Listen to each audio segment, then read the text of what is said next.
Welcome to Weird Games and Weirder People, a podcast about role playing games and the weird, wonderful people behind them. Hello, wonderful weirdos. This is Diogo Nogueira. Welcome to Weird Games and Weirder People. And today's guest is a very special guest. I'm talking about Brian Colin, creator of Vast Grimm, the founder of Creator Creation. He does a lot of stuff. But before we get into that, I'd like to remind you to please subscribe to the show wherever you listen to your podcasts.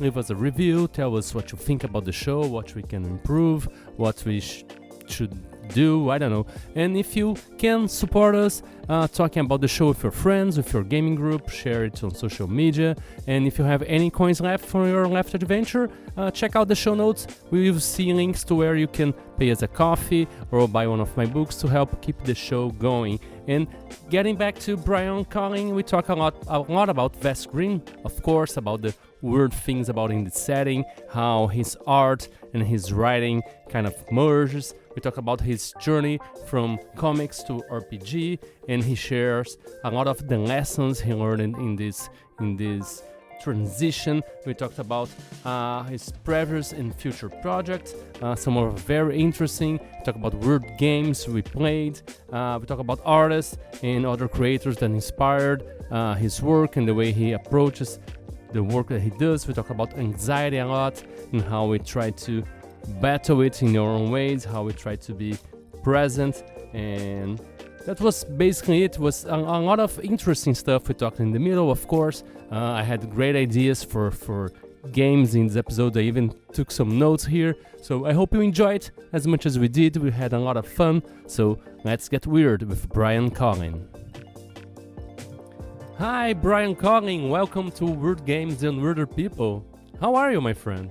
Hello, I'm doing awesome, and thank you for having me. It's good to see you, see your face again, and I know we've only met once in person, so it's going to be fun to Yeah. to get to know you better here on our chat.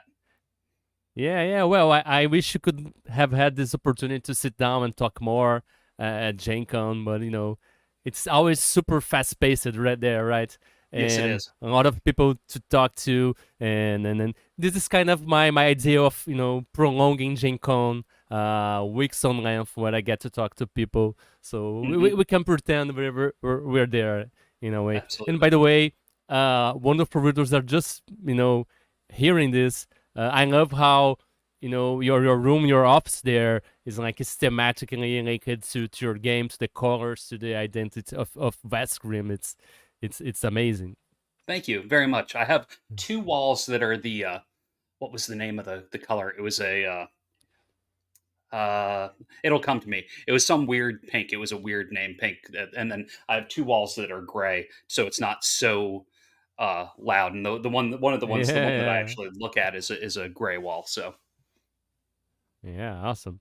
And by the way, for the wonderful readers that are out there who might not know who Brian is, and I also love hearing guests saying their own words instead of me just reading a bio. So if you can, could you say who Brian Colin is? What is that you do? And if you can, share also maybe a small weird detail about yourself, about maybe the way you do things, maybe you do coffee or you dress, or how you made your office this thing connected to the things you're making. I don't sure, know. absolutely. So as you said, I'm Brian Colin. I make a lot of things. I've been in the gaming industry kind of since like 2017, but I've been making things long before that. I self-published comic books. I think the very first comic that I self-published was in 2009. Then I did it again in 2014. So I'd kind of done the convention circuit before getting into the weirder stuff, and I was doing fantasy monster taxidermy sculpture, so I got into the industry in the artist area, and then I moved on, and uh, so now I primarily do Vast Grimm, but I have my own company, Creature Curation, and then I also am the VP of RPG development at Infinite Black. So I write, I sculpt, I do graphic design and layout. I do all the weird things. And then about you had said to throw something in about uh, the weirdness. Like I like because of the Vast Grimm being the bright colors and things like that. I want it to like I tend to try and dress like I'm part of my setting all the time. So it's like bright pink and bright blue, and usually I have a convention outfit with like purple camo pants and just always looking like the products. Yeah, you are always like this, even in like other social occasions, like someone's birthday or something like this, or uh, kids' birthday parties and things like that, I'm usually wearing some other RPG shirt, and like this is a older Mörk Borg shirt that's gone through the wash too many times and is faded away, or mm-hmm. I'm wearing like a Down We Go shirt or an Exalted Funeral shirt or something like that. Yeah, But yeah, yeah, I dress loud and weird most of the time. yeah. This ever causes any friction between you and uh your loved ones or partner? Because I used to do that a lot and like got some complaints and like, yeah, well, we're always, No, I mean I'm 47 now, and I've been dressing like a teenager all of my life. So, no, yeah, they had like my yeah, wife married into it. She knew I was going to be looking like yeah, this. And my kids, this is all they've ever known. yeah, So, and I don't really yeah. have to go to any like functions where I usually have to dress nicer. Mm-hmm. Like I used to when I Yeah. had a design studio and I'd have to go to client meetings where I'd dress up and be more formal and presentable. But I mean, we play make believe for a living, Yeah, so yeah. why shouldn't Yeah, we for be sure. relaxed and comfortable? Yeah, yeah, yeah, yeah. Yeah. It's just sometimes like now I understand like sometimes I would go out with my wife and my wife would dress up and then like yeah, I don't know. I kind of try to dress up to be on the same level in a way because it would be it's weird, right? Like this beautiful woman like super dressed and this guy with I don't know a superhero t-shirt and and cargo shorts. It's like yeah, I don't know. I should I don't know. But anyway, I but I like for my day job I dressed the same way and there was a once I was a boss there for a while and like I want to speak to the boss like yeah it's me like Right, you like yes. I mean, there's that perception from people a lot of times, but, like, when I was in college, a long time ago when I could still grow hair, I had a, like, red mohawk, and it was wow that's bright and nice. loud, and the 7-Eleven, which is a convenience store chain up here, that I worked at, was in the bottom of a tall building where it was fixed income housing for people over like 55 or something. And so when I'd see one of the older residents of the building coming down and they were about to come into the store, I'd go and I'd hold the door for them. And people would never expect somebody that looked weird with a bunch of holes in their face and a big red mohawk Yeah, to open the door for an older person. So challenging people's perception is, I think, is expectations, a good yeah. thing. So dressing down and then still being a responsible adult is a okay in Yeah, my book. for sure, for sure. Yeah. It's not about yeah, that's something in my job I always says this too, like, you have to dress like you don't pay me more to dress in a specific you want me to dress a specific way, pay me for that and I will Right? buy Yeah. that clothes. Buy the clothes. Yeah. Yeah, yeah. Yeah. Awesome. And could you tell us maybe who Brian Colin is outside of role playing games, outside of, Is there something else? writing? I don't well, like I heard this great interview with Jerry Seinfeld, and he talked about how sometimes artists and creators we kind of pretend we can do the stuff outside. Like, let's pretend I can, be, Sure. normal here and have kids and a wife and be just normal and yeah, that's Well, yeah, I and see that. I get up at 5:30 each morning, and then I start working on wow, some of my projects, and then at like 7:30 I wake up my wife and kids, because they've been homeschooled since COVID hit, and they really took to it, and my wife's doing a great job with it. And so then we have breakfast, and then I get to work, and then I at the end of the day I stop working. So I guess outside of the gaming stuff, I'm a family guy. Like I hang out with my family, but my kids play board games and role playing games. I've pulled them in to help me with some of the games that we've created. Um, Nice. I like wouldn't I don't look it, but I Do like being outside and stuff. Um, ah yeah, did you what do you do outside? Do you like I was asking, do you have a hobby? Like do you go no, out with friends to do something no, else? not at all. Like Yeah, I mean, sometimes friends will come over. Sometimes we hang out with some of the kids' friends, some of our friends that are like a family that has kids that we had that have similar interests. Like we who have are a not gamers or are they they gamers too? are. Yeah, like so every other week we have a kids RPG night. It used to be Nice. weekly, but I had to break that up a little bit. Um, Mm-hmm. no, most of the stuff that I like revolves around playing. Gaming, yeah. It's yeah. I've never been a big, except for years and years ago in like high school. I've never been big into video games. I just don't feel that I have time for it because there's so many other games that I'd rather read Yeah. or write or do art for. I guess my biggest hobby now is art because I don't have as much time to sculpt and do that sort of thing. But we also like to go hiking when it's not swelteringly hot here, and um, my I love eating. My wife is a fantastic cook, and I Yeah, I used to love like it. to cook, but I don't have time for it. Um, and trying new and different foods, and we watch a lot of TV and movies as well as a family and as a couple. Um, so, Nice. What have you seen anything recently that maybe caught your attention, right, and gave you ideas or made you gosh, think about stuff differently or I mean, I think everything that you consume really influences you, and you like anybody for sure. that says no, I can't, like that doesn't influence my work. It always does. I mean, I think it's for me. Mm-hmm. I'd rather put it in there and make it blatantly obvious that it's like a reference to something that I enjoy, because it then lets Mm-hmm. people that are reading what I'm doing know that hey, yeah, this is something that he likes. Can Like, connect to it. Yeah.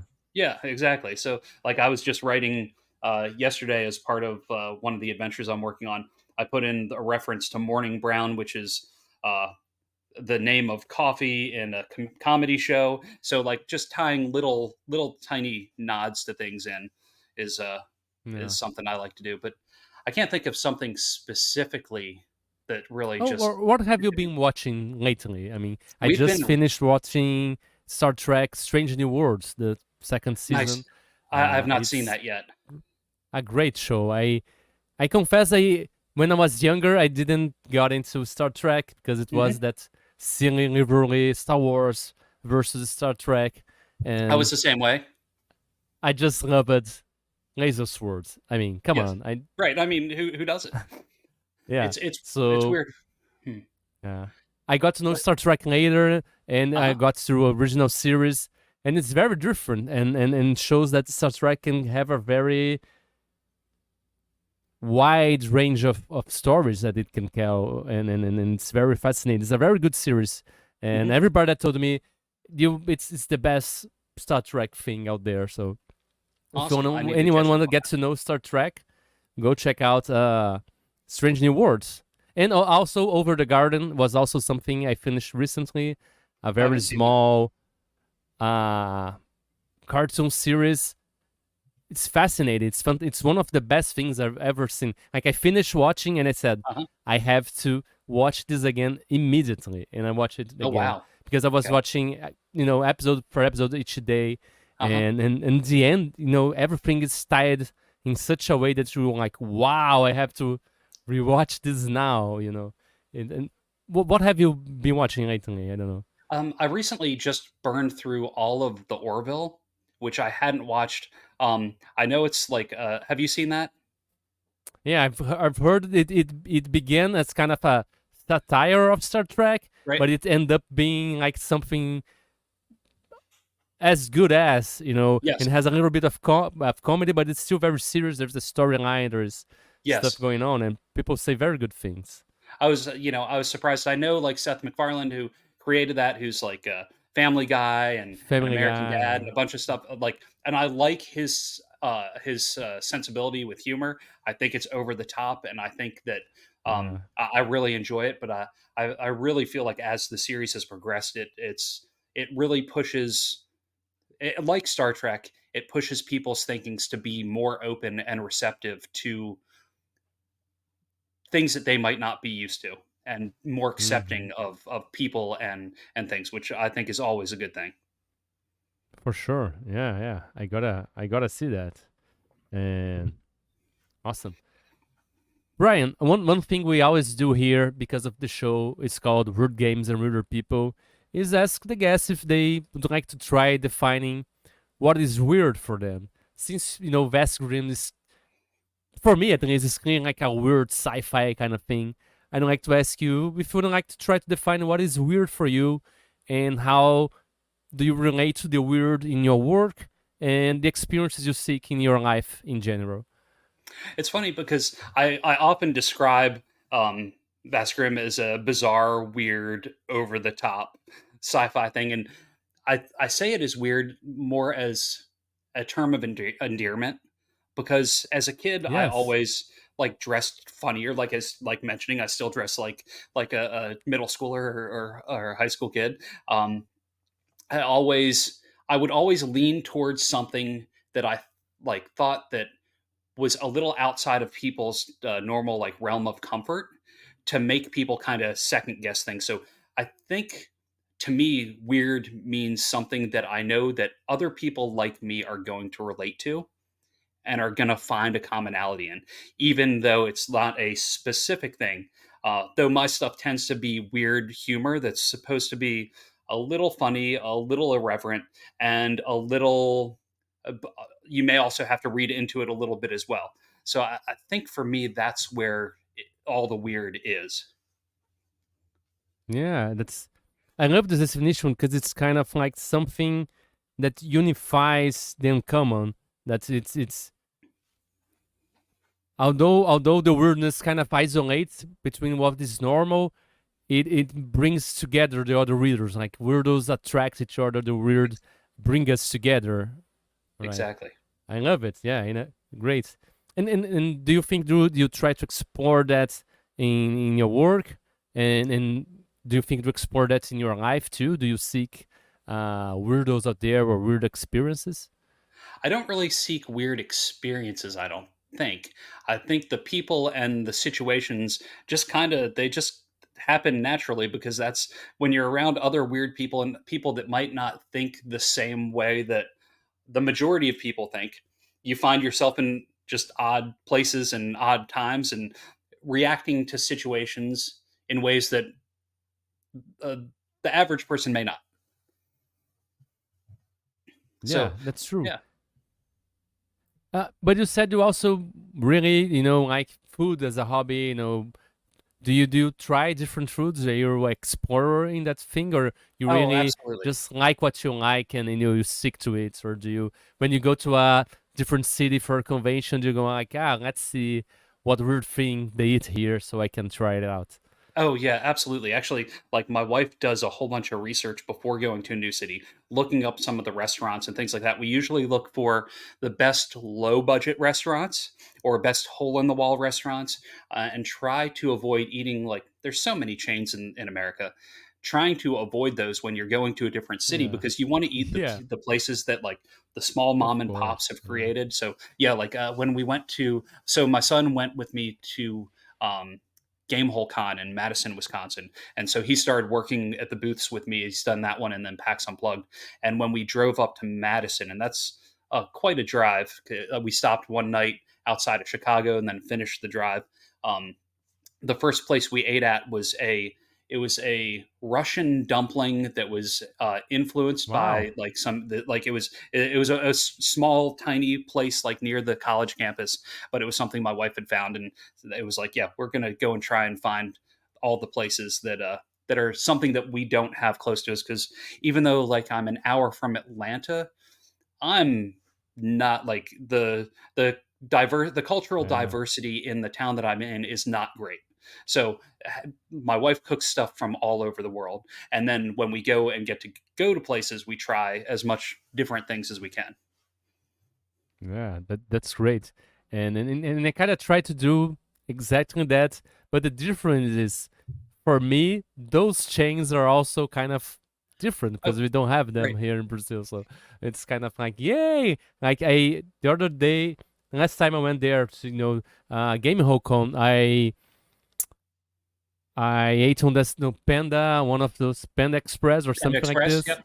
Hmm. Yes, I never had it. It's very good. you Yes. know, Yeah, it is. I never had it. It was like orange chicken or something. It's excellent, and for me it was like, yeah, this is weird. This is different. So Awesome. I love trying this food. And bro, you mentioned working with comics and doing this sculpture taxidermist thing. Do you do Hmm. you, do you learn how to do with animals and stuff like this, like I did not. taxidermist? No, Ah, but so if I rewind time and like jump into a time machine and go back, in 2000 and 2004. That sounds right. I did a sci-fi western comic that I painted in watercolors, and at the time there ah, wasn't digital printing, so it was all traditional offset printing. So I had to print at least like 1,000 copies of each issue. And guess what? People don't want sci-fi western comic books in 2004. So so I spent a lot of money to print. I printed 4 out of the 6 issues that I created. Um, wow, and after that was over and I spent like 12 grand on printing over that time, I decided I needed some different, like more immediate gratification for art, because doing 24 pages of a book, it's a lot of layout, and takes a long time. yeah, So I ended up there. At the time there was around 2006 maybe. uh, there was a big thing going on with vinyl toys in the US and probably around the world, with like Kid Robot and yes. and other folks, and a lot of people were customizing these toys. Toy And art, so right? Was a big yeah, big name, big thing, but at the time was like toy art, toy yes. art. Right? And Yeah. that's how I got into it. I started using like Ah. Sculpey on little toys and making those. And then there was an Atlanta show. It was before it was part of Dragon Con, and I was showing stuff there. And I had gotten into some like galleries around the U.S., like just little, like, because there were big like toy shows going on. And one of the bigger people in the scene, this guy Sket One, he suggested I use this material called Magic Sculpt, which is a 2-part epoxy. And back then, like, you can get it on Amazon now or get it from a bunch of places, but at the time the only place you could get it from was a taxidermy shop. So I ordered it from a taxidermy Oh shop, yeah. and like a few months later they sent me their big thick catalog with all the styrofoam mounts and like the fake eyes and stuff like that. And I started flipping through that and I was like, huh, I should order some of these glass eyes. And so I ordered a bunch of eyes, Oh. and then I started putting those into my toys. And then all of a sudden the custom toys started to look real. Like, these could be real weird creatures. And so at that point, after doing some of those, that's when I ordered like a big styrofoam deer head, like that you would normally put the skin of the animal on. And instead of that, I made it into a fantasy creature that would go into like one of my D&D games. And from there, as that happened, um, I started showing those at like Atlanta at like a Dragon Con, and that's how I decided, okay, I'm going to apply to Gen Con and see if people like my stuff there. And when I went to Gen Con and I had a handful of heads, I realized, oh my gosh, there's all these people that like D&D. Like, I like Mhm. D&D. And I was like, well, maybe I should make, like, I already had stories, like little bits of stories about each of my sculptures that I'd created, because I wasn't ever doing like things that you would find in an existing like monster manual or anything like that. I was making my own stuff.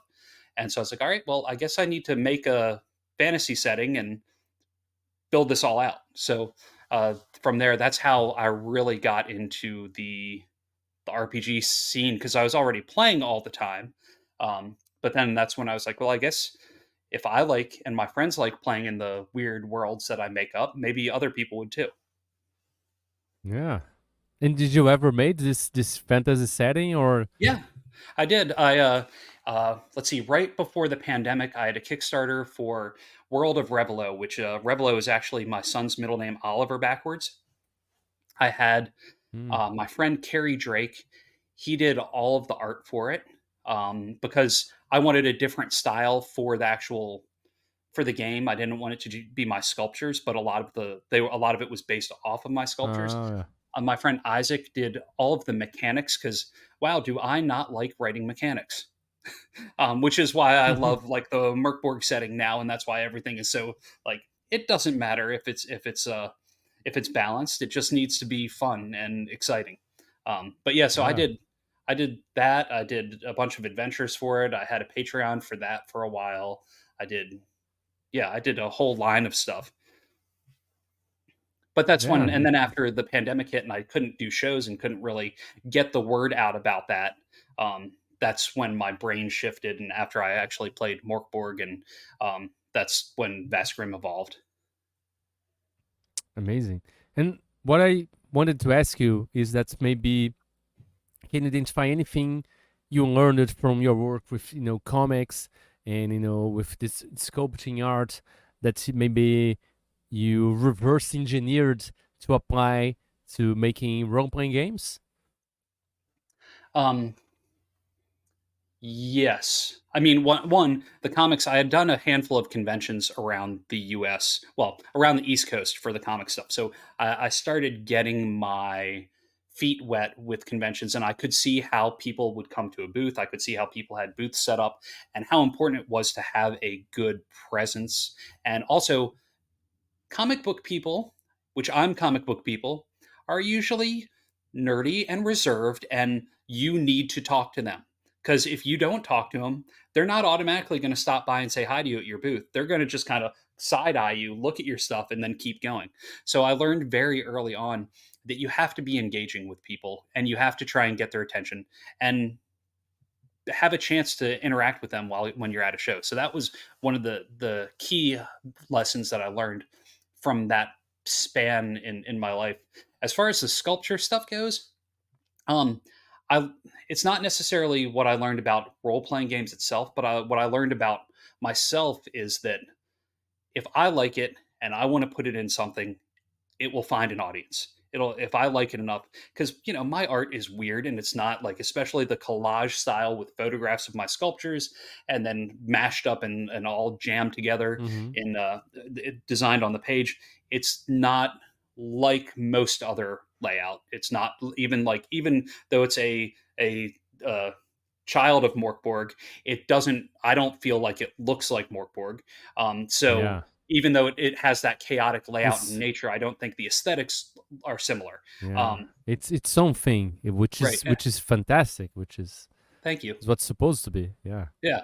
And so like I've learned that do what you love, and if you do it and you keep doing it, you're going to find people that are going to want to play it and join in with you. The Yeah. people that don't Absolutely. succeed. I'm sorry. Go ahead, Diogo. No, go ahead. Go ahead. I just The said absolutely. Yeah, the people that succeed in this industry are the people that keep doing it. You know, Yes. it's anybody can come up with there's everybody has ideas. Everybody has homebrew stuff. Everybody is like the people they play, they have fun, and they want to make it. And the people that actually do it and keep doing it, they're the ones that you see at conventions year after year, and they slowly build up their booth and slowly build up their library of products that they can sell. Wow. And you just have to be persistent. Yeah. I've well, a few weeks ago I shared something like a life hack of to be good at something. The first step is like suck at it, and Right? second step it's Absolutely. keep doing it. Right. You know. You don't have to be great. Yeah. You just have to stick to it. Because Yeah. there's And so many people that are better than me out there. I know there's yeah. tons of people. I just have to keep showing up.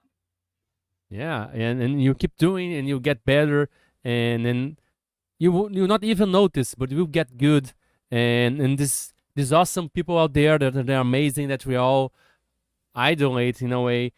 They will they will stop doing it and they will look for someone else to do the great things, and they will look who is still here, who is Right. still doing this, and then they will look at you. And I remember this that what I asked, anything you learned from comics or for the art that you applied, And I love this phrase that says, "From one thing, learn a thousand things." And I was watching this masterclass about comedy with Steve Martin, on masterclass, and it's like, "Yeah, do you want to be a comedian? You have to go to New York, and you have to stay there and be there." And why New York? Because you have to be there. Because when this person that does this show retires, they will look to see who is there, and if you're not Right. there, it won't be you. So you have to be. You have to stay. You wanna like it's not my dream. Like, if someone really wants to write for D&D, it will not happen from night to night. You have to stay there and be on the scene and be doing Right. stuff. And maybe one day, uh, those people will be out there and they will look for someone else. I don't know. I think it's And it's something like this, right? yeah, absolutely. And especially on that note, most of the people that get hired by other people that I've seen in the industry are people that are seeing you at, like meeting at conventions. They may not like they'll be hanging around after the show hours. I know it's harder when you're not in the United States, but you've found Yeah. ways to get here. But a lot of times the people Yeah. that I've seen going up the ladder in within companies, it's because they're going to dinner with somebody, they're making friends because we're such a small industry. it's Yeah. it's hard not to just be friends with everybody. And if you're Yeah. friends with But if you have a friend that writes and you're like, you know what, I need somebody to write this. Oh, why don't I ask them yeah. to do it? It's going to be easier than picking somebody you don't know. For sure. And I think the advantage that we have now is because since, you know, publishing now can be done from everywhere, I think it's not necessarily only the convention, but, Mhm. connecting to people. Yes. Something that I always say is like, you have to be interested to be interesting. So, be out there and connect to people, say good things about the games that you like, Yep. talk about the work of others, support each other, and this will come back to you eventually. It's not even being like this transactional thing. Oh, I'll do this to help them, and Right. then will help me. It's just being authentic and really interested in being part of the community, and the community will see that and will recognize you as part of this, and it's easy to pay attention on a new project from someone that's been there and has Right. been showed interest, has shown that's willing to support others, that's willing to be part of something greater than someone that's just come and say, "Hey, look at me, hey, I'm here, I'm the best," and yeah, Yep. right. Yeah, absolutely. And you do it like every day by showing all the RPG stuff that you get in the mail. And like it's very obvious how supportive you are of the community. Yeah, we all do it in other ways. Like we talk, we work with each others, we do projects together, and we, as you said, you're talking about the work of others here on the show. Like, oh, this person inspired me, I helped me. It's like you saw Mörk Borg, and you probably something I would like to ask. Like, what did you see in Mörk Borg? How did you arrive in seeing Mörk Borg as a way to do what you wanted to do and create this world, create these adventures, and express your weirdness in your games? Well, my friend Ken backed the Kickstarter, and I didn't realize it. And he got an extra copy and gave it to my friend Ross, who co-created Vast Grimm with me. And so Ross was the one that ran the game for myself and my Atlanta friends, and I only had the PDF when we played. But we played. Right at the very end, I died a amazing death, which was fantastic. But we had such a great time getting into it quickly, and um, then I got the physical book in the mail, and when that opened, something in my brain just clicked and was like, things don't have to be column after column after column of text. And I was like, hey, Ross, do you want to do a sci-fi hack? Because I'd just been doing all the fantasy stuff with Revelo. I wanted to play something different. And so like I sculpted one of the monsters in the core book, the Warhound. That was the first thing that I sculpted for the setting. And I knew that I wanted, when I painted it, I wanted it to be a darker creature because most of my fantasy creatures had a little bit of whimsy to them. They were more colorful. They were a little more like Jim Henson esque in ways and influence. And I wanted this to be dark and have black and white and one other color, and that's it. And then I was like, when it was done, I was like, yeah, this has to be some weird sci-fi thing. And I'm not. I love. I'm not hard science in my brain. My brain just never gets it. So this is really way more science fantasy than science fiction. Um, Yeah, yeah. it's way more science fantasy than hard sci-fi. But so having all the weird creatures and things and stuff that doesn't really get explained, because it can be rules light. Let's leaves it up to interpretation of everybody. So I will Yeah. say that the last three books that came out were completely inspired by your Blood Halls book. And the Wow. reason for that is because I went into there's a game shop in Atlanta called Level Up, and for some reason I hadn't seen the OSE smaller adventure books, and knowing that Mm-hmm. there was like a hardcover at a $20 price point, I was like, and the page count and everything, I was like, I need to do books that are like this, that I can put together an adventure. It can fit. It's not like I like zines, but I really want to see the spine on my shelf. I'm like, I want to be able to read it and I want Yeah, to be able to see it. yeah, So I picked that up and I got it and I was like, okay, I need to do books that aren't core books, but books that can be a lower price and can be this size. And that's why the last three books that I did and the next three books are formatted that way. yeah, yeah. Zines are awesome, but I mean, having the spine and you look at your shelves and Right. looking for that thing and looking for something special, it feels like a wizard looking for the right spell in a wizard library, right? Yeah. So yeah, I get that. uh, Something that I like to ask you is about what would be your favorite weird thing about Vast Grimm? My favorite weird thing. That's hard because I keep like I can't stop with it. Like I want to like I keep making stuff because Mm, I just enjoy adding more weird stuff. So yeah. each new thing it's probably that at the time. Like right now I'm working on a adventure that's set on these waste barges, and the the king that rules over it now has these cameras peering down into the lower levels of these waste barges where the dregs of society live, and he's kind of got this thing where he pushes all the things to move stuff just to mess with people. So I think the weird thing that I like about this now is the court that's around it. No, shoot,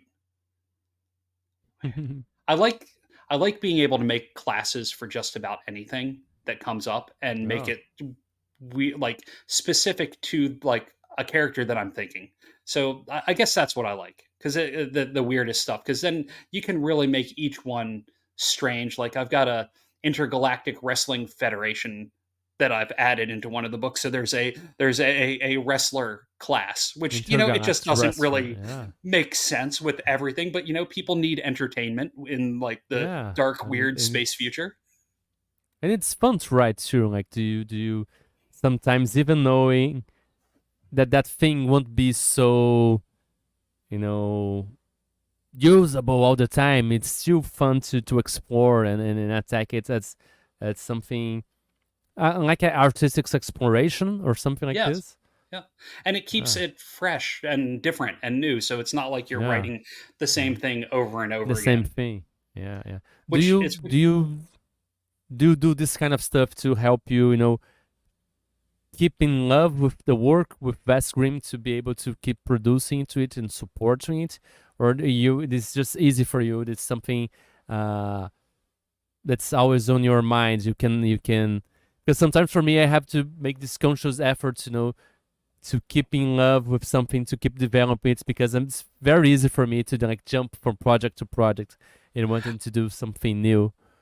I completely get that. And part of the reason what I do, instead of jumping from project to project, I usually have like three Google Docs going at once for Mm-hmm. these three different smaller books, so that I don't have like if I'm not excited about this one at the moment, I can jump to this one. And my brain is so old that I just forget what I've written. So I have to go back and reread it. And when I reread it, I get excited about it again. And then I Oh get to yeah. like start clicky clacking away. So I try and do that because when I was, as I found when I try and create multiple things that are not under the same line. Like it's not Vast Grimm. Like I created with my kids a over the troll bridge, which is like a hack of Down We Go. And like when I and other things that as I create other projects, it keeps me away from the one that I'm really the most passionate about, and the one that Hmm. I'm building more people around, a bigger community around. So if I can stay here and continue to make this one grow and know that it takes time, just like staying in the industry takes time, if I can force myself to do that, I'll have like 10 years from now, I'll have something really special. Oh yeah, yeah. It's the long term goal, and then also delayed gratification too, Right. right? In a way, yeah. I haven't thought about the in that perspective. Maybe this will help me. uh, I mean, like having the primal quest. If you had multiple things going on at once, so you're jumping from one to the other. Because I yeah, mean, that's what that's I'm a trying to fantastic do. book. Yeah, yeah. I'm trying to do because my goal is I'm actually writing a big Primal Quest core book. Hmm. But the idea is, as I write a chapter, I can release that chapter as a zine. For example, I Yep. wrote the bestiary chapter. Oh, the bestiary Right. zine. I write the adventure toolkit, which I just wrote. It's gonna Hmm. be the Fire of Adventure zine, Yep. and Is and, that the and one with the maybe character that kind of is spread out on the cover? no, that's Fire and Fangs. That's kind of Oh, okay. adaptation of Primal Oh, for Quest to old yep, school yep. essentials. This one is another one with an archer. They're like in between these stone uh standing stones. Very cool by Lucas too. I love. Hmm. If I can, all Primal Quest covers will be by Lucas uh, Awesome. Kowalczyk. Yeah, Brian. Also, I ask here, talking about the weird, and we all like to explore RPGs and game design and stuff. And do you think RPGs by themselves are something weird? Like a weird, it's a weird kind of medium, weird kind of game, and whatever I, is your answer, what is your favorite part of role playing games? um, I think they're weird to the majority of people, but I don't think they're weird to uh, society or to like people as a whole, because as children all we do is play make believe.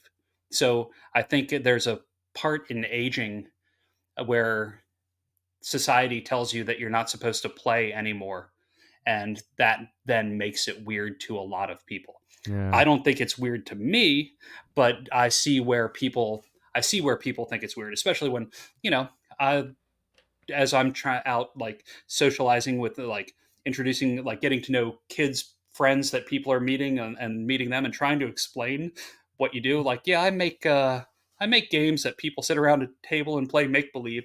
It's like you can yeah, see where like something in their eyes is like, yeah, this guy's weird for sure. But yeah.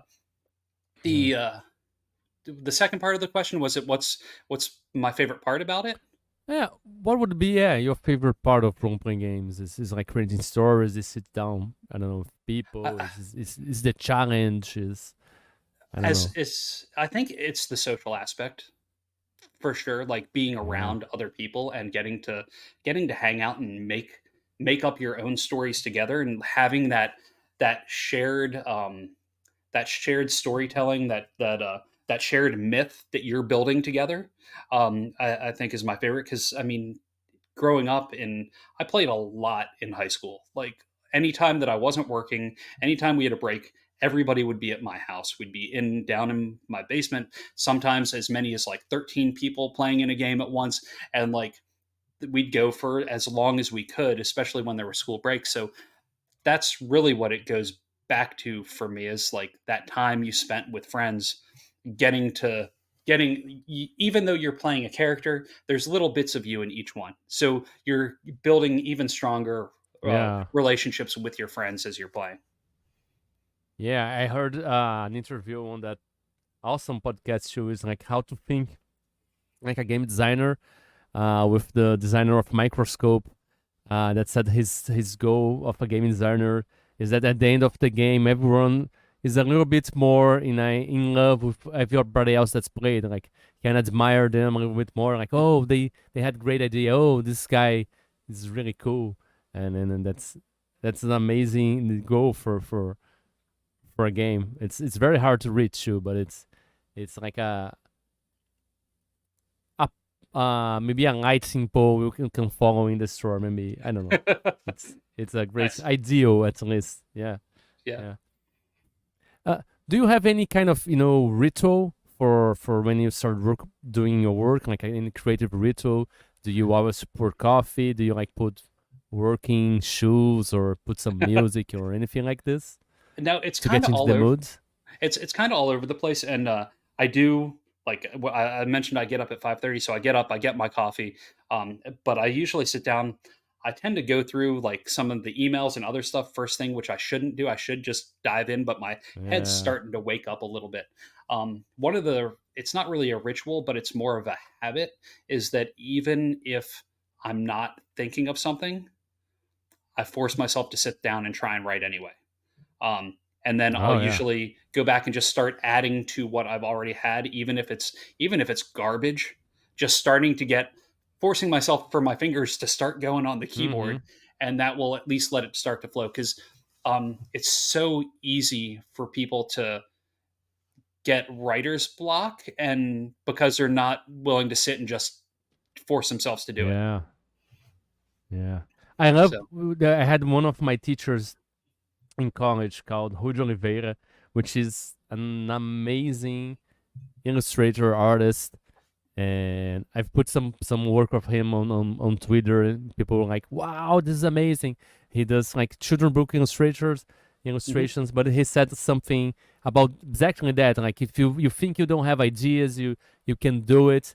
You have to sit down and do it because we don't think, but like our fingers, our we have this have memory. This will Yes. guide your work in a way. As you start writing, things will come out of you that you didn't even know was there. And the new game also says that sometimes you have to put out 500 bad words before the good ones can come out. So it's Hmm. like, yeah, they're just unclogging the pipes. Maybe Exactly. right.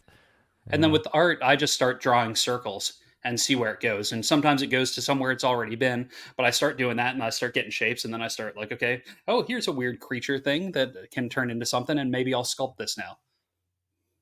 Yeah, that's great. Yeah.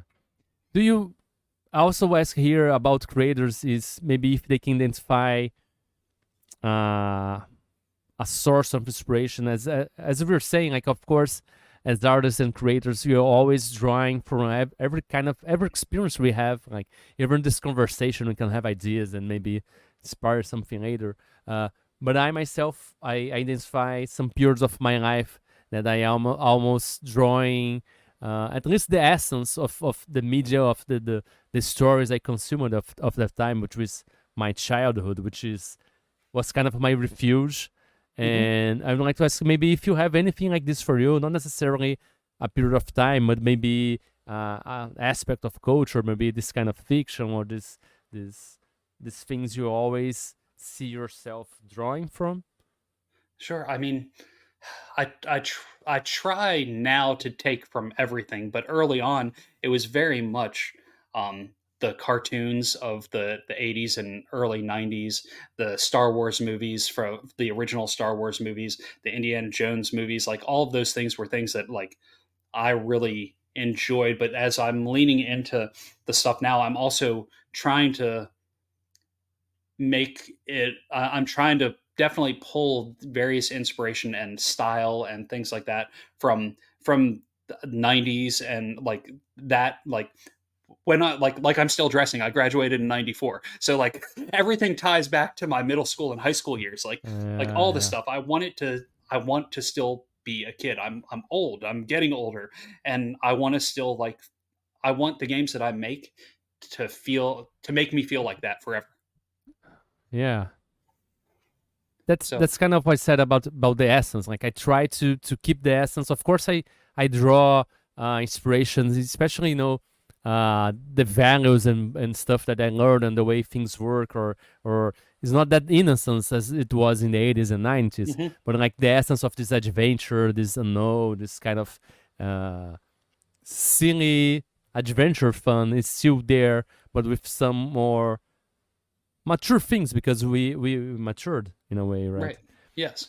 But And like, uh, I'm I'm also inspired by all the other RPGs that are out there. The things that I read, like one of the adventures that I'm currently working on, is was directly influenced by Limithron's little mini convention adventure. Like seeing how he put that together and how that was like an adventure to be used in such a short span, but have like some good sandbox elements. There's things that like I'm read something, I'm like, hey Luke, I'm really oh influenced yeah, by this. I'm going to make something kind of similar. Um, you know, yeah. I mean, I say that the games I'm making are always influenced by the games I'm currently reading because I say, oh, this is really interesting the way they do this. Maybe if I change this or adapt it in some way, I can uh, use it something similar in my game. And I love how we learn from each other in this way. I You're think saying not. about the stuff. Go Go ahead. go I'm ahead. sorry. I was going to say I think like knock is one of my favorite like things for that because I Oh forget the yeah. articles after I read them, so then I go back and read through again, and then it's like, oh, this gives me an idea for this. It's not directly this, but it made something else in my brain Mm-hmm. open up. Yeah, we make connections, we subvert, and it's kind of the analytical eye of a designer too. We can deconstruct this and make something else. It's the from one thing learn a thousand things, right? Hmm. What I wanted to ask you is about like you said like you keep the same taste, clothes and games. And what about music? Do you listen to the same stuff you used to listen when you were about that Pretty age, much. teenager and stuff? Yeah. I've tried recently branching out, but I've always been hard at You always come like back, right? You right, yeah, explore, but you right. always come back home, right? Yeah, so there's a lot of like 90s and 80s punk that I listen to, and then there's also like my early times in Atlanta. There was a lot of hip hop going on, and Atlanta's always been a big hip hop area, and so a lot of the early 2000s hip hop and even late 90s hip hop I mix in as well. So it's a strange mash of those two, and also I really enjoy dancing, although I don't do it anymore. But I like listening to music and moving. Like I really like the TV show So You Think You Can Dance. I like as an art form. That's probably a art form that I just like visually. I see it and I see people moving their bodies in certain ways to the sound of to the musicality of it. That something in it just like it hits me. Like and I love it. I love seeing people that are really able to dance. Not necessarily like ballet and stuff like that, but more Oh yeah. more modern dancing. I really enjoy. So I like stuff that if I'm standing up, I can feel the music kind of making me want to move a little bit with it. Yeah, yeah. Great. I'm terrible at dancing, but yeah, I kind of I've been trying more too, and I'm kind of in a different way. Like I used to just listen to the stuff I listened back then, but I'm slowly exploring. But like I've seen like this week, I've been listening to an album, like almost every day album. I haven't been listening like for 10 years or something, Hmm. and it feels great. Like you remember the songs, like you can Great. still sing them. Yes. It's amazing. It's a great feeling, and they kind of speak to the stuff that is happening. Right, it's incredible.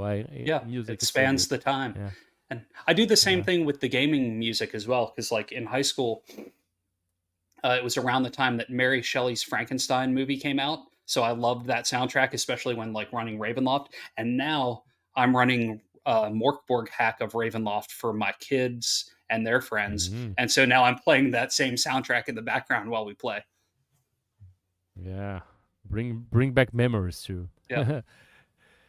Brian, do talking about inspiration, about the source of inspiration, but also something that I ask here is maybe another artist or creator that maybe inspires you, or maybe you try to learn from or model, in kind of in a involuntarily mentor in a way. Do you do you have anyone like this that you try to learn from, either the way they approach their craft or the way they position themselves in the scene or something like this? It doesn't even have to be from role playing games. It can be from any other kind of media or writing, anything like this. It's the I tend to usually ask more like life advice and business advice from folks, because most of the people, like especially early on, like when I first got into the RPG side of things, I was in the artist alley. I was hanging out with other artists, and most of those artists' goals have always been to like, I want to do a I want to do art for Magic the Gathering. I want to work for Mm. Wizards of the Coast and do art for D&D. And I was always doing my own weird stuff. Like I was always making my own creatures, like even like I know like David Pancake was doing, he's always done these big like dragon head sculptures, and we were both making like monster taxidermy at the same time, but his were always dragons and I was always doing, what the hell is that thing? Right. It was always something very different and odd. So I've never, I've always been very self-centered, I guess, or self like in a bubble with Mm-hmm. that work. I've always just kind of done it. So I look for inspiration kind of outside of this.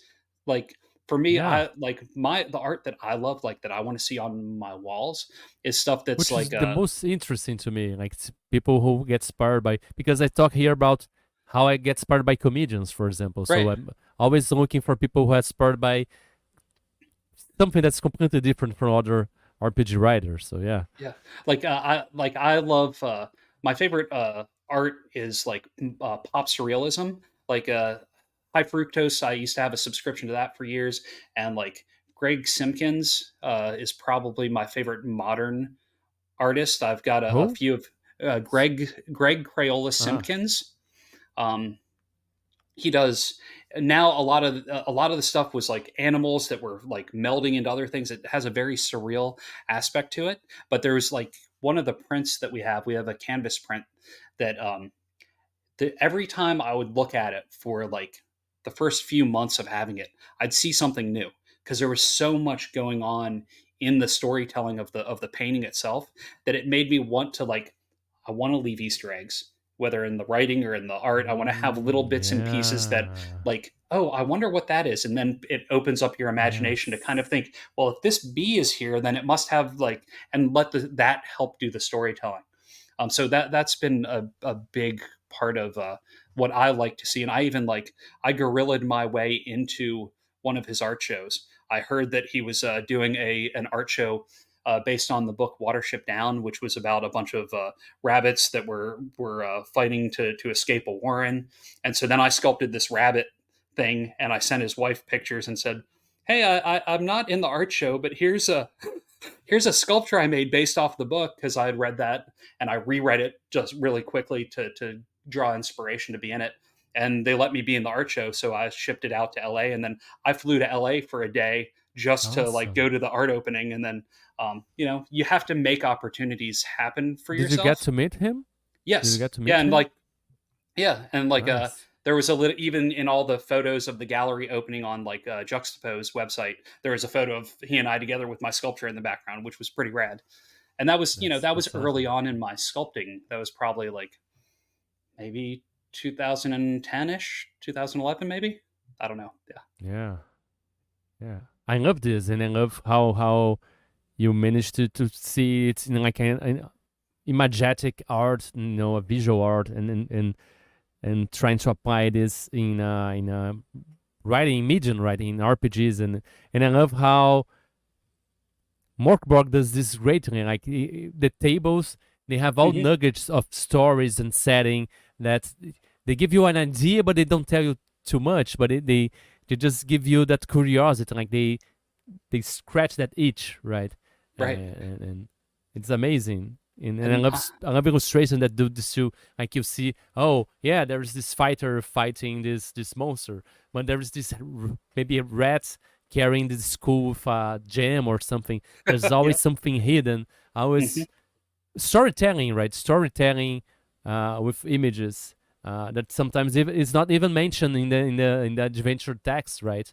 Hmm. I love how sometimes illustrators does that. Yes, as do do I. that, right? Yeah. Yeah. Yeah. And for me, like, I've never considered myself a writer. And so, like, the tables and stuff Mm. like that, where it's like short little chunks of imagination are great. Like, if I were to try and sit down and write like a novel or something, I would, I know I would fail horribly. It would just sound terrible. So, like, I've never Yeah. really considered myself a writer, and more recently, I've started saying it because now I see all the books on my shelf. But it's weird because like that's not really something Yeah. I really thought of myself as.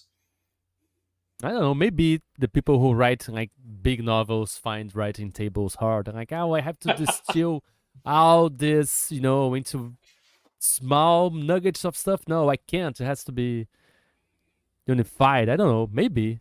Maybe, yeah. Maybe you should ask someone. Ask some, novelists come here and say, "Hey, can you write tables?" I don't know. Maybe.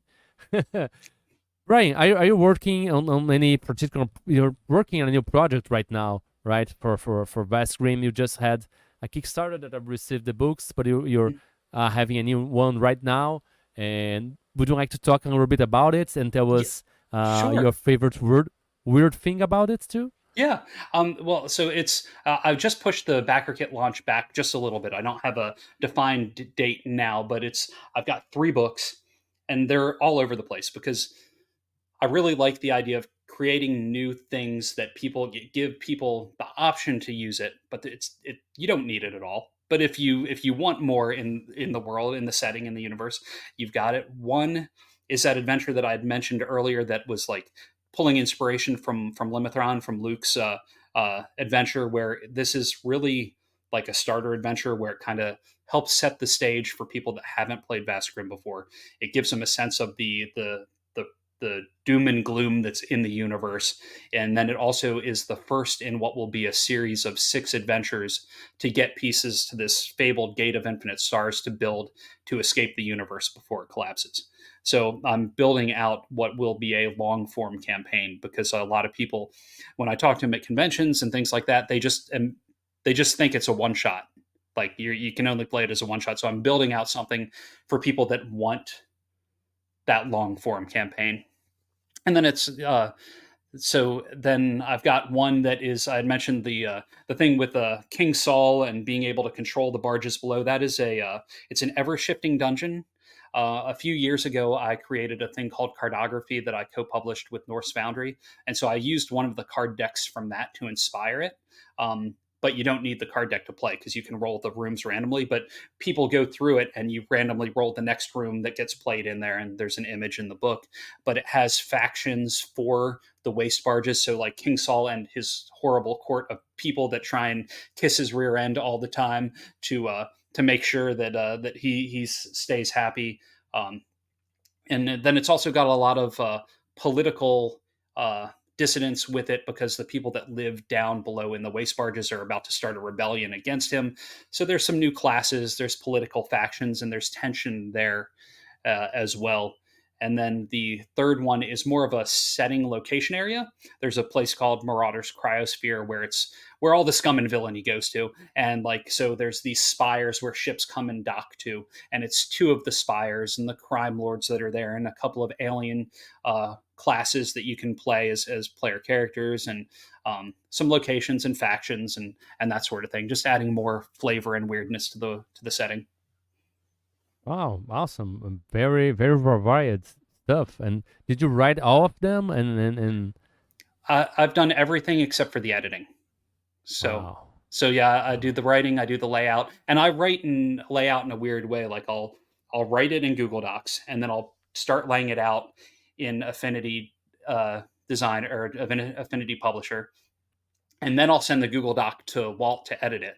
And then I'll take his edits and then I'll put it back in because I need to see it as it goes. Because since it's not like we need X number of words to fit into these columns, I need to kind Yeah, of build it as I go. And then it also makes it a lot easier when it comes down to the end of the project. It's like, okay, we're ready to go. yeah. You have total control too. Yeah, Yes. right. That's great. Hello, wonderful weirdos. This is Diogo Nogueira again, and today I'd like to talk to you about one of my favorite games a game that I created. And you know, if you listen to the podcast, I love dinosaurs. And it's called Primal Quest. It is a weird stone and sorcery adventure game. It's a NSR game, which is this game that caters to the old school style of play, but has more modern and more cinematic gameplay adapted to our modern sensibilities. It has adventure with dinosaurs, ancient civilizations, spirity, sorcery, aliens, elder gods, and much, much more. It's very pulpy. It has, a complete rule set, a mini hex scroll, an adventure introductory adventure. You can find it at Exalted Funeral, itch.io, Drive-Thru RPG, and your best local game store. And we're releasing more and more stuff for it, so stay tuned and play Primal Quest. So let's get back to the weird with our chat. And what would you say is your favorite weird part of this? If you say, could you choose one, the weirdest thing from this new project I think that there's a couple of books? as a whole, it's the new classes. There's a couple of them because like one of them is completely inspired by like, do you know the Ugnaughts from Star Wars, like the little like pig people that are working in like Return of the Jedi. Like I've got something based on them. I've got one that is actually on the cover of one of them that's based off a sculpture that I did for what was an Erdverk in my Revlo setting, and it's got a long snout thing, and they've got multiple eyes. Like I'm glad that I'm introducing more than humans into the setting now. Like when Ross and I did the core Vast Grimm book, I really wanted to get like this is all you really need to run a game. This is the minimum. This is a small book. It's condensed. Now I can explore the really like, wow, what the hell is that thing? It looks weird. It looks weird. Something, yeah. That's the great thing. And do you think you have a voice that is imprinted in your work? Do you think you leave maybe a weird mark in your books? And if you do, would you like to maybe try to talk a little bit about it? I think the weird stuff is that it's all of these have my sense of humor, and nothing that I've created before Vast Grimm really contains that. Like there's things like I had just something stupid and goofy is like in one of the one of the locations in one of the new books is Gozer Corp because it's the name of one of the things, and there's just a frame poster on the wall, and it's like those cat hanging posters, but it's about the Grimm, which are like the alien hive mind zombie like creatures, and it's like somebody on the edge of a cliff, and it's got a saying underneath of it. So it's like it's just something that makes me happy and laugh. And there's going to be maybe 5 of you out there in the world that are going to be like, that was really funny. And that's where I try to, I don't try to, but this is the most me in all the stuff that I've made. Awesome.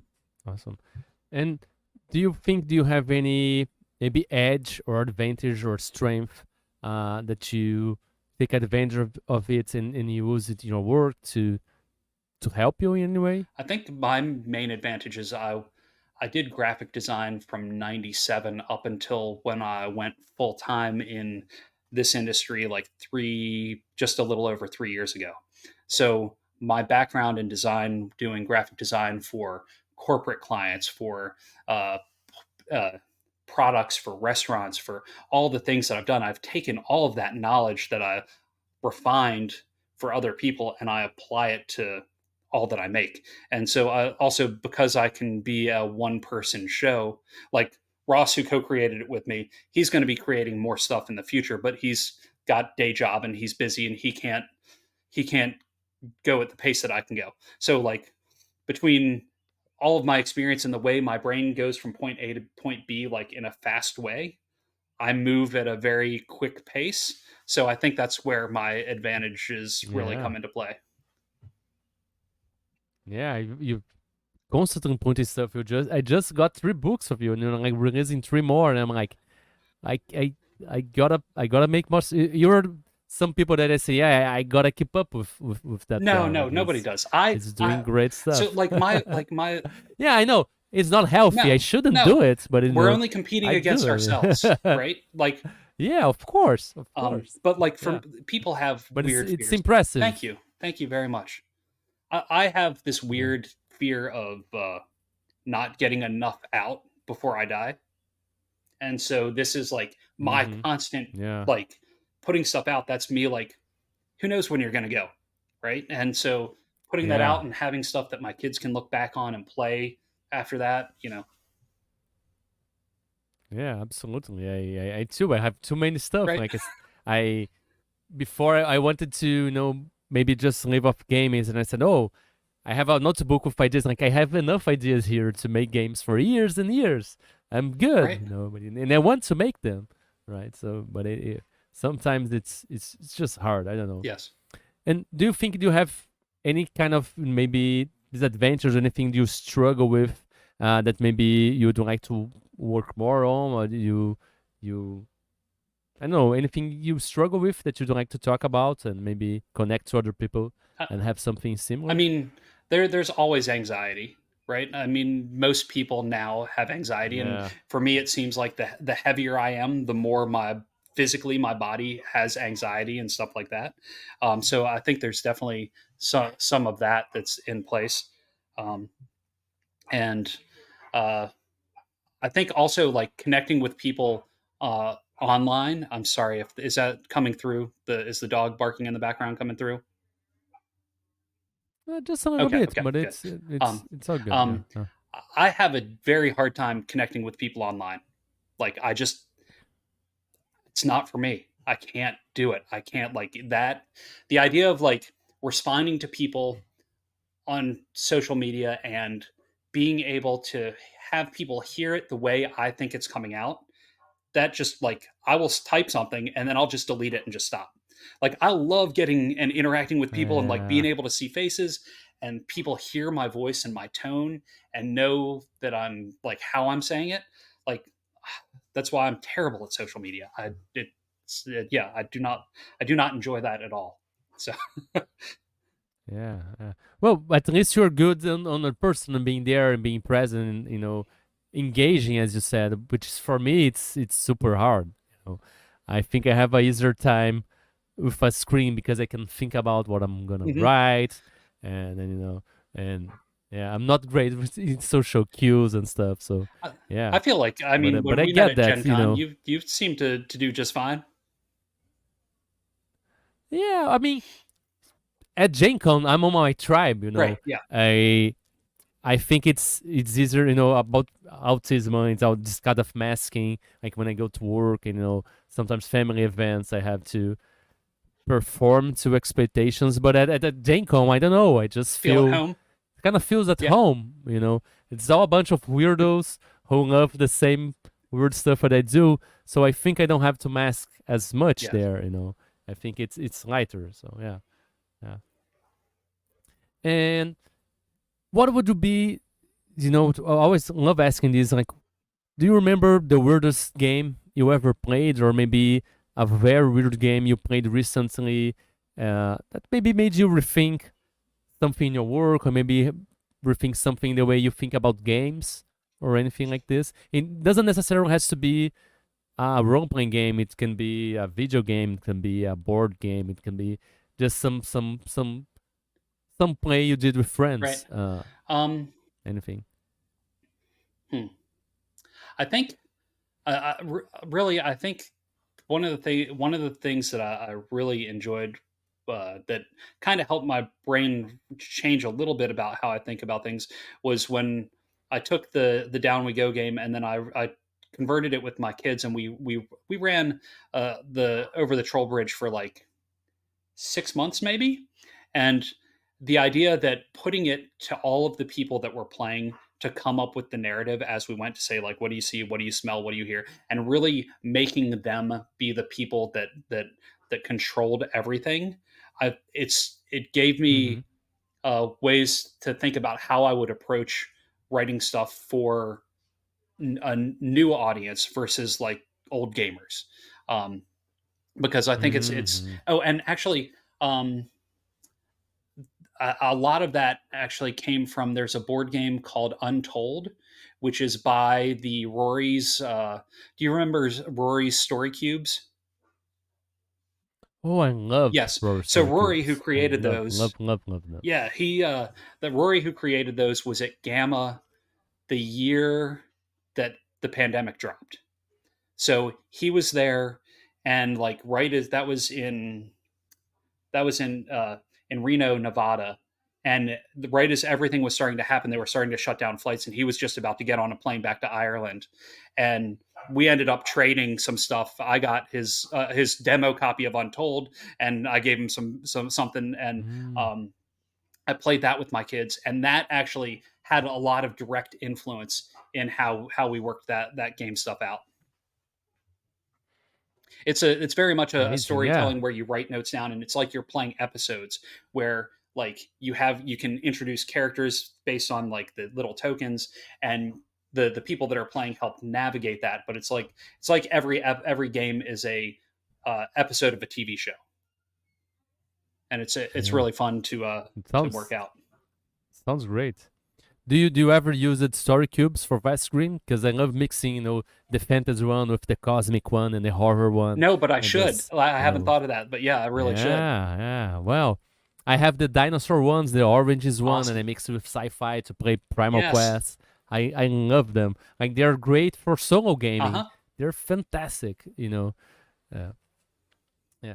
Uh, you know, now that we're past 1 hour here and asking about all these gaming questions, I'd like to ask you maybe a little more personal question about your Nope. experiences I'm done. and beliefs Yeah. Yeah. Totally. and weird Sure. experiences. Yeah. And the first thing I usually ask is maybe about, your beliefs in maybe spirituality, religion, God, Sure. or philosophy in a way that's, do you believe in God I do not. to I do begin not. I with? was raised Catholic. In middle school, somewhere along the lines, I just realized it wasn't for me. But like because I came from a Yeah. Catholic background, or at least my mom's side of the family was Catholic. Um, I had to get confirmed into the church, and then I didn't have to go anymore.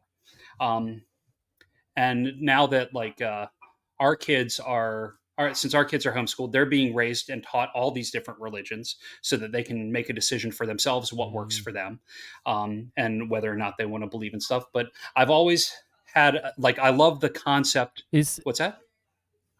Go ahead. is your partner religious? She Do is they not. are do they practice any No. religion? Okay. Yeah, And yeah. even less so than me. I think she went like very early on in childhood, but then stopped.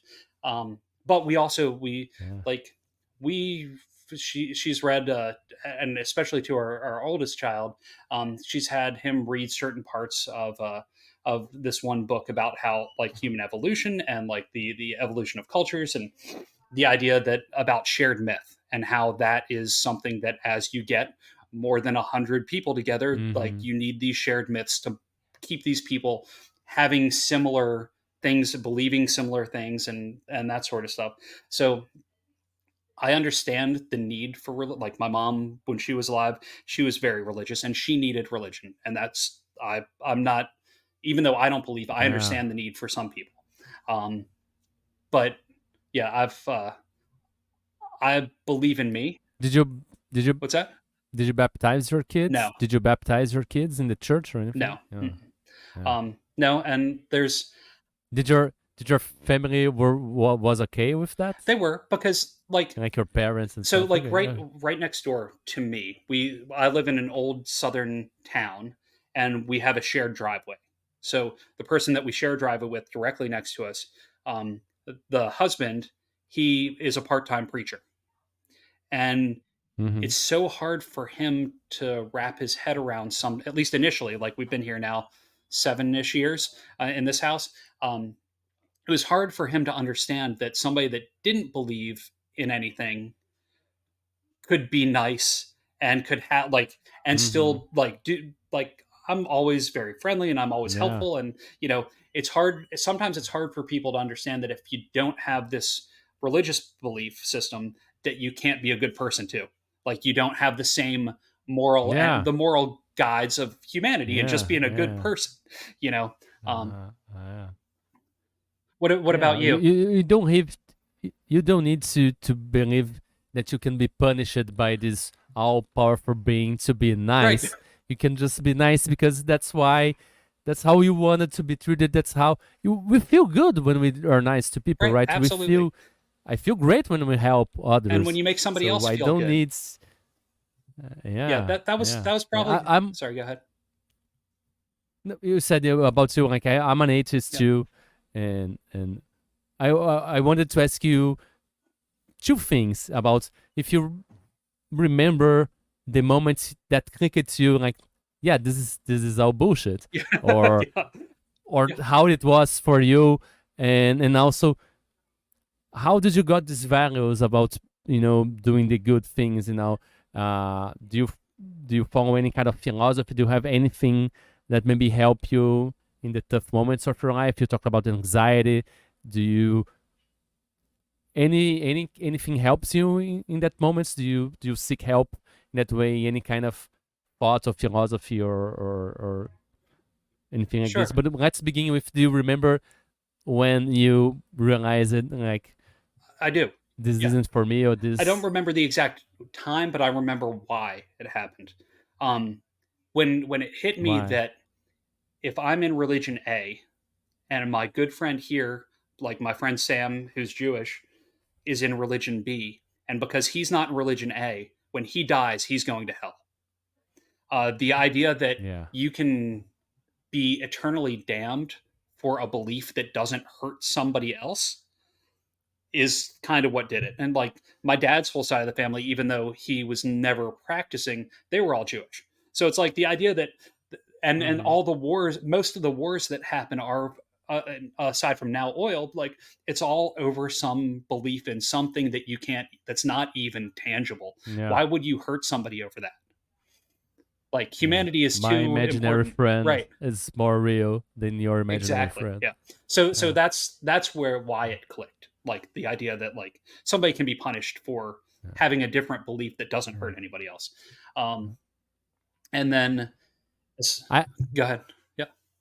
Go ahead. Go ahead. Go ahead. No, go. Trying to think of. I usually just talk to friends if I'm feeling like bad, and usually that's like, and I know like I've always like the idea like why part of like me constantly doing stuff, and if you don't believe in a higher power, you have to believe in yourself, because you have to believe in yourself to know that you're going to be the one that's going to do the right thing.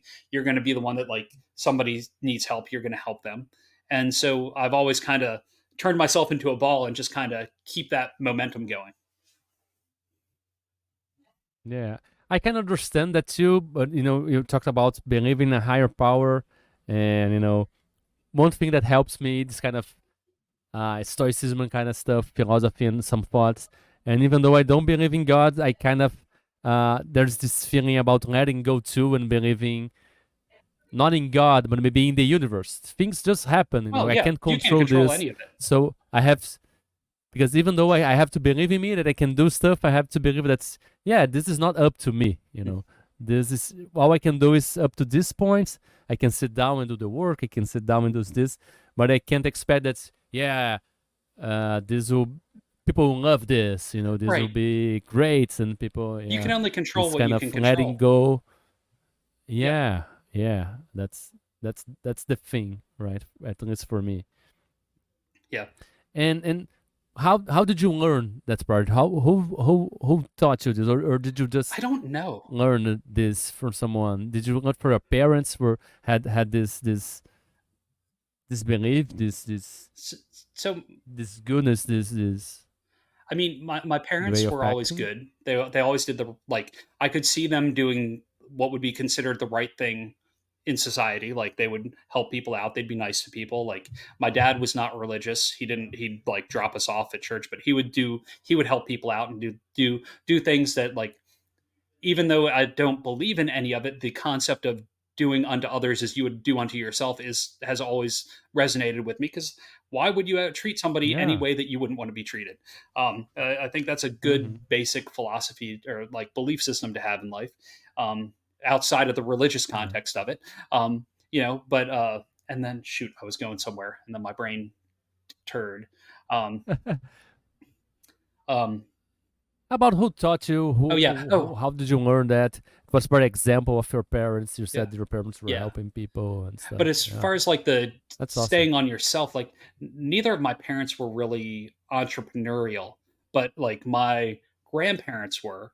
And so and like a lot of that side of the family, even though I didn't really see it a lot, I don't know if that's like just a like something that's ingrained in you that you're gonna just be willing to jump out and do your own thing or what. Yeah, yeah. Were your parents encourage you in those pursuits, or were they like, no, you have to get a real job and stuff like this? My mom always believed in me. She didn't understand it at all. Like Okay. she didn't Yeah. understand the gaming side, but Yeah, it's not easy to right. understand, right? It's not.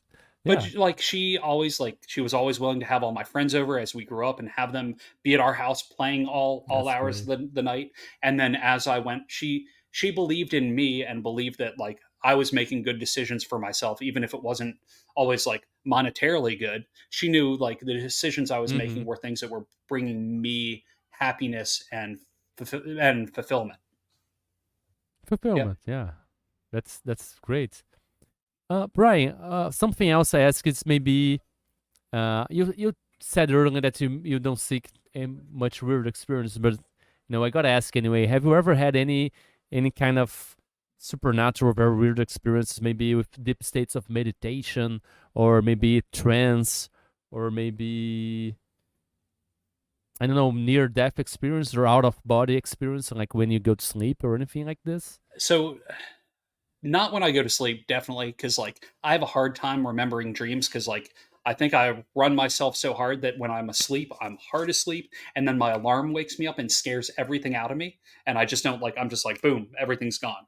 Um, and as a Yeah. kid in like high school and stuff, when we'd play with like Ouija boards and things like that, I'd think things were happening, but whether any of it was, I think a lot of that was just like wanting to think things were happening.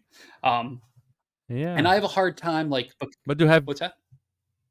do you have any particular episode that you remembered, any Ouija board night that's scared the shit out of you Yes. that you remember Yeah, totally. until today, or no? Me and some Can you friends tell had us? broken into this old house Yeah. that was run down. It was like falling apart, and we took the Ouija board in, and we were doing this stuff. And it said that one of our friends was going to get murdered by this other guy at the school, and like we were like making plans on how we were going to go, and we went and sat outside that girl's house for a couple of days, making sure nothing was going to happen. And like I know it was one of my friends just kind of pushing the stuff around, like as an adult later looking at it, but at the Uh, time I was like, oh, we've got to save this. We've got to save this girl. We got to make sure nothing happens. Yeah, yeah, that was. yeah.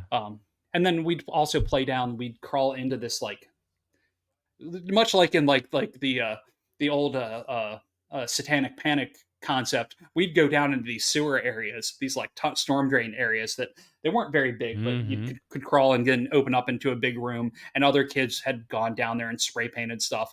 And like every time we'd go down there and do that sort of thing down there, we thought there was going to be some sort of weird like demon cult thing that would show up while we were there, but nothing ever happened.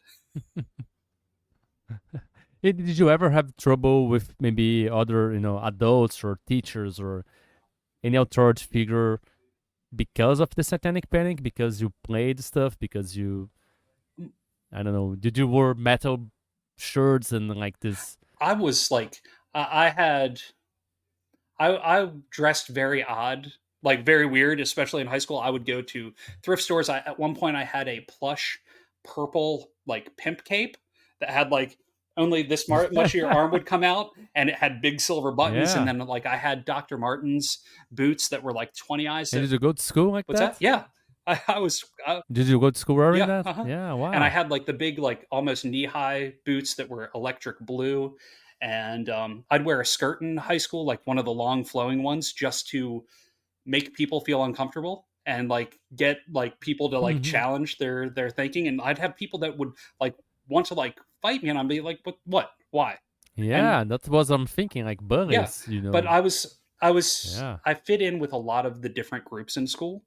Like because I was in an accelerated art program, I'd go around to some of the middle schools and like demo how to do different art techniques and things like that. And so I was liked by usually at least like one person in each social circle, even if it wasn't all of that group. So usually I could get away with things that somebody else might have gotten beat up for.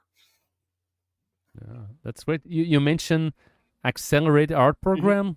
What is that? Like, do you have that in schools? Like people? At the time, the high school that I went to, all of the high schools within the surrounding area, in 11th and 12th grade, you could apply to be in it. You'd have to audition. There was a couple of different versions. There was the art, which was like standard drawing, painting stuff. There was a dance program. There was a Mm, music program, and I was in the art program. So like my senior year of high school, pretty much I had English class and everything else was art classes. And I had self directed art, so wow. I had my own like cubicle studio where I designed my own curriculum, what my end of year Wow, that's thesis would so be, and all that cool. stuff. So yeah, I had it pretty easy. That sounds amazing. Uh, Something else I wanted to ask you is maybe about other weird experiences, maybe with altered states of awareness. Have you ever had any experience with that? If you've, you know, deep states of meditation or maybe using psychedelics or anything? They are not for me And at all. Like for somebody that's an atheist, I did acid in college, and I thought I saw God, and I was like, I'm gonna die next time I do this. And I was like, yep, I don't need to feel this way. And like I don't wow, even like marijuana usually makes me either anxious or tired, and so I don't really enjoy that either because like I don't need to be more anxious. The same reason I don't watch many horror movies yeah, no, because like I don't need to feel like I like goofy, like I like the splatter horror. I don't like the tense, nerve wracking, like edge of your seat horror because I just I don't need to feel like no, that. yeah, um, yeah. yeah, yeah. So yeah, Do I don't you? do much in the realms Uh, of those things anymore. uh, uh, well, yeah, marijuana. Someone's can leave you more anxious. Someone's kind of relaxing me. So I had to find What what worked? helps me Yep. because I have anxiety disorder too, and yeah, it is hard to And then I also found myself where I yeah. wouldn't be as motivated to do the things that I need to do. I would find, but you know, this Mm, was also years ago. It's much more refined now. Um, I would find myself where I would just yeah, go into a more vegetative state watching TV or doing stuff when I really wanted to be working on a painting or doing some writing or, you know, yeah. Now I admit that sometimes I have some really good ideas. good. I'm tripping, so yeah, Yeah. I don't know. It's kind of I was making this game. I'm game. Wow, where do you get these ideas? And like, oh, I don't know, maybe drugs. I don't know. And like, if it didn't film, like, I think it's part of my personality where I'm controlling.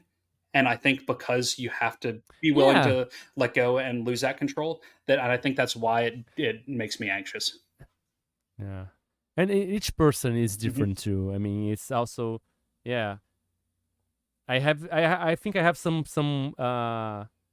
easiness with this because sometimes people get weird, and I can calm it out. Say, hey, it's just my brain doing weird stuff. Everything's cool, and I calm down. Good. Yeah. I know that I'm seeing something weird. Like, oh my god, no, hey, Jogo, watch out! It's just your brain doing some parlor tricks. Oh, that's So awesome. Yeah. yeah, I definitely couldn't yeah, convince myself of that. yeah. I don't know. It helps for me. I don't know. Uh, and what about you talked about the Ouija board. Have you ever had any other kind of experience that you felt maybe there was a ghost nearby, or you heard So something? like if it's Or hard, the concept of ghosts, it's like I like watching shows about it. I like seeing like things happen like paranormal yeah, activity. But like if you don't believe in a god, it's hard to believe in, for me it's hard to believe in the concept of ghosts. You know, yeah. it's like, But just on that moment, I right, don't believe it, but just on that moment, right. I've had some instances where it feels like, okay, why are the lights flickering like that? Why is it getting cold? And that sort of thing. But like I Yeah. like in my head, I want to justify stuff like that. Like instead of ghosts, it's a Oh, parallel for sure. universe, right? Where the universes are kind of overlapping a little bit, like some fringe TV show That's or something. just as weird Right, it though. is, but to me that seems more more feasible. I'm sure Yeah, it's, who yeah, knows. yeah. Do you have any particular moment of that comes to mind, No, no, but that's or just because no? my memory Just sucks so stuff that bad. happens. Yeah, Yeah.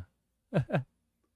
Yeah, you talk about dreams too. Like I never remember my No. dreams, and that's why I'm making a game, a solo journaling game to simulate dreams. Oh, awesome. So I can yeah, I will fill my memories and it to spit out a dream for me. Nice. Do you have any idea why you don't remember them?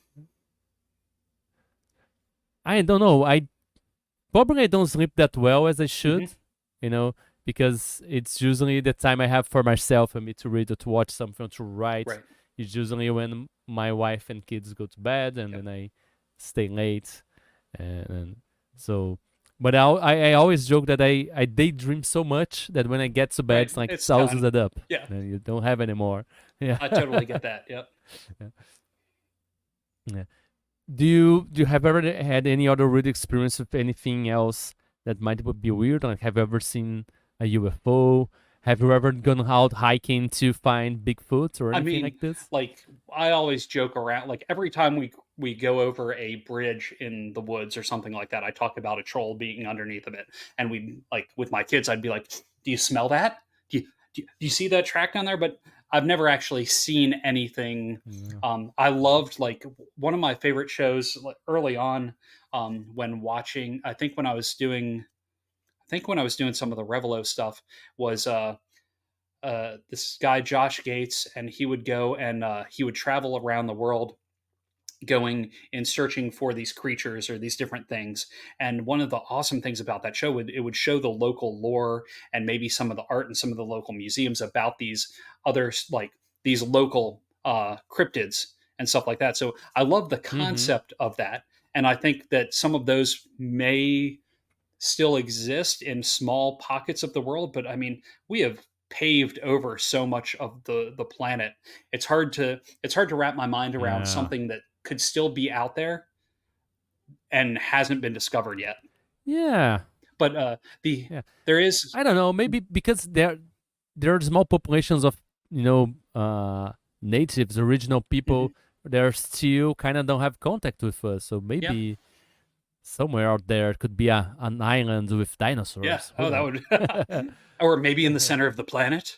And Yeah, Hollow Earth. yes, we have gone to a Bigfoot museum when we've gone to a mountain trip a couple hours from here, and I really enjoy that. And I mean, I've got to believe that there's aliens out there. I just haven't seen them because I mean, this universe is far too big for us to be the smartest things on the smartest species Yeah, yeah. that's around. It would be a shame Right, if we were, right? right. I mean, it can't be. There No, has to be someone better, yes, right? You talked about, saying these things with your kids, like saying, "Oh, can you smell that? Can you hear the sounds?" And I kind of love saying that it's kind of my job as the dad to insert a little bit of the weird and the fantastic in the world, so my kid can wonder, like, oh, maybe imagine if that was true, like, I don't know, just to wonder, right? absolutely. Do you feel like you have this kind of job too to they obviously know that's not true, but you kind of, oh, maybe this is something weird, right? Oh, yeah, Do you try to do that with your kids? absolutely. Like because to you have to question the things that you don't understand and try and figure out what thing hypothesize what things could be or couldn't be. So yes, and like I mean, they've been around all of my weird stuff. I have pictures of my kids at little tiny size hugging onto weird monsters that I've created. So their imagination should have and should always be fueled by the weird stuff that could possibly be. Yeah, it's definitely our Yeah. responsibility to keep their imaginations going for as long as they can. Yeah, just to help them develop and help them maybe see they can use it in their world, Mhm. then they can interact with it, they can play with things in their mind too, Yes. right? Yeah. Brian, we are an hour and a half in, and now we get into more the whimsical, kind of funny questions to see what you like, what Sure. you kind of personality. And as you talked about, you can remember your dreams. One question that popped into my head is, if you could choose what to dream about, what would you choose to dream about, and why? I would probably choose to dream about um, other other livable like planets, like and the reason for that is I don't we don't get to go on big like family vacations very often, but have you seen Avatar, the big tall blue alien, the James Cameron movies? Like yeah, Yes, at the first yeah, one. I yeah. haven't seen the second At one. Disney in their animal kingdom, they have a section for the Avatar movie. And as soon as you step through that, you're completely transformed to it feels like you're somewhere else. And the idea of being able to create an environment for other people to experience like that, or even like the Star Wars one's similar, but that's a little too like the Star Wars area at Disney. It's too everybody knows Star Wars, right? There's things that you know, like Yeah, it starts to feel like okay, I'm in a theme park. Whereas at the Avatar stuff, it like the plants, the sounds, all the stuff that's kind of really done well. It makes you feel like you could be somewhere else, and I'd love to be able to experience that with different vegetation and different have all these different colors and tones and sounds so that I could then draw inspiration from it. I would love to one day build a wow, theme yeah, park for a world or setting or do an installation like that where it's a full yeah, experiential thing because it's so inspiring to get to uh, go into something like that. yeah. Would be great if we could control that. Would be like a excellent and very cheap virtual reality machine Yeah. that we could program with anything we'd like. That would be perfect. Yes. And the second question is, if you could live in any fictional world or universe, whether it's from other games, whether it's from movies, literature, comics, anything, where would you choose to live, and who would you be in that Oh world? geez, that's there's so many options there. Oh gosh. I think Just the first one I that don't comes to your like. mind. I don't know. I think I'd want to be in the Star Wars universe, and because I'd want to actually use a lightsaber, right? And I'd like to be able to control the Force and be able to fight evil, fight the dark side. Yeah. So who do you want to be? Do you want it to be So like a Jedi I or? think so, or maybe even somebody that's like maybe a somebody a Jedi. Yeah, I think so. That would be right. Although I wouldn't want to be that stoic because that doesn't seem fun at all. Like because most of them are don't have enough Yeah. personality. Um, Oh, well, kinda. Well, they do. Come on, Ahsoka sure, Tano, Mace Windu, Obi-Wan, they all Yoda. Like, I don't know, they all are kind of different. yeah, I think that'd be fun. It's I yeah I like stoicism, so I like the Jedi idea. It's very the idea is very beautiful. I know it's very hard and stressful, Hmm. but yeah, ideas are something that really attract me. Yeah, They are arting ideas, right. right? In a way, yeah.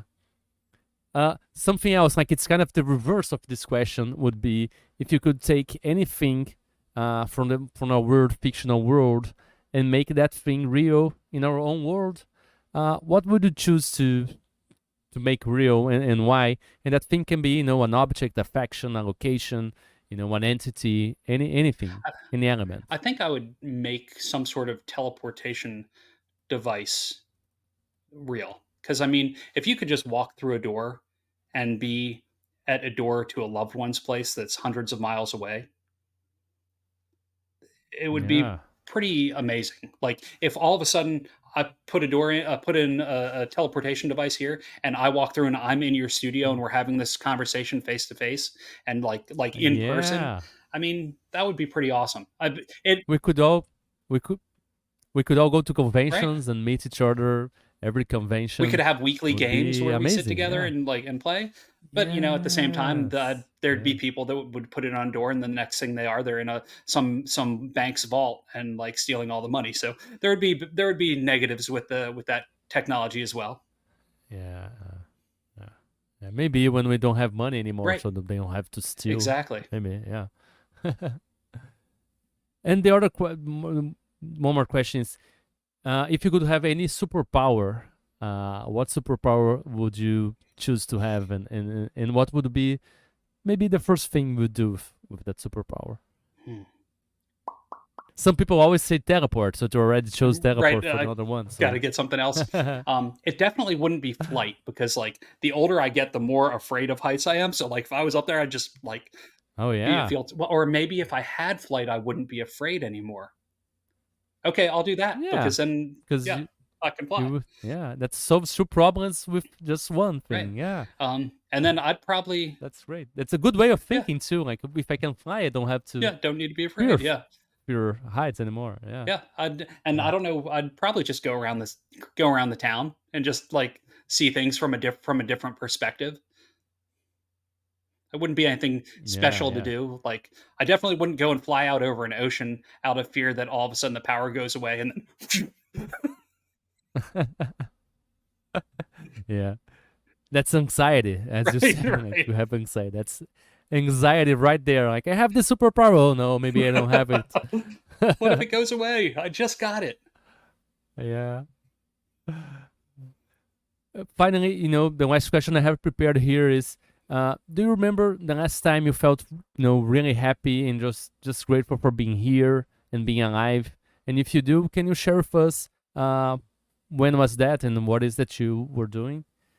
Um, it hits fairly regularly uh, these days, um, because in like my personal Discord, there are people that are genuine fans of the things that I make, and it's so I'm so grateful that there's people that like what I've done enough to let me know and get excited and make their own versions of the things that I'm making, and especially when things are tough and stressful, and knowing that there's other people that just they Yeah. genuinely like the stupid, goofy, weird stuff that you make. Um, yeah, I think It brightens our day, right? absolutely. Sometimes Yep. sometimes your word something and we receive a message, hey, I love your game, I love your work, I love this thing you Yep. did. It's sometimes it makes us smile when we're worried about something else. So weirdos out there maybe reading this, just take 1 minute, 2 minutes, go out there and say some nice thing about the work someone you admire. That will make a huge difference Yes. to them, right? Yeah. Yeah. Do you have any kind of practice to because of anxiety? Hmm. I know myself, at least, I can get into bad place really easily, and having maybe a practice of gratitude kind of help me kind of balance this a little Hmm. bit.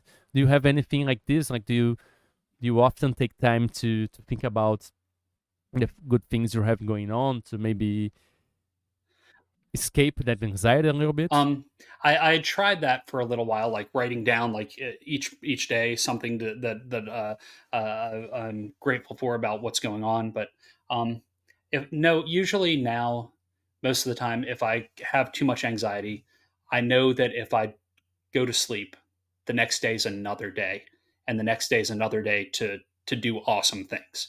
And so I just kind of have that in my head that even if today's stressful, that doesn't mean tomorrow's going to be. And as long as I keep that Mm-hmm. mentality about it, I'm usually pretty okay.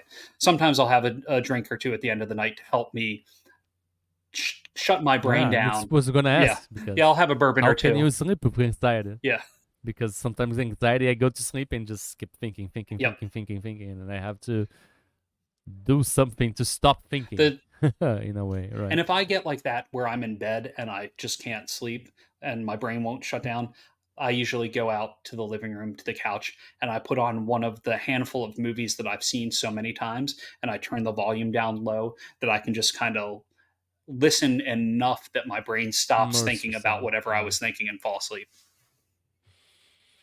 Yeah, yeah, that's great.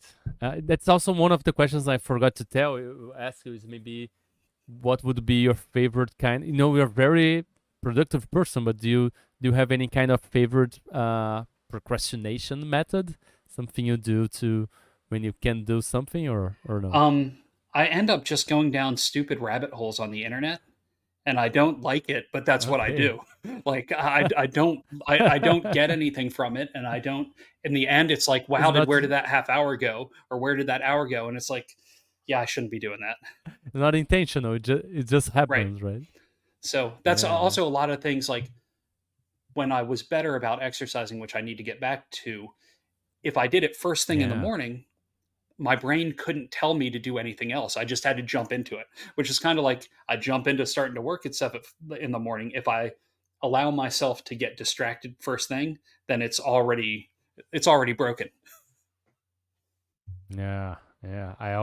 I do the same thing. I wake up in the morning, go drink some water, and I eat the frog. I do the thing that dreads me the most that day. Like, what's the worst thing I have to do today?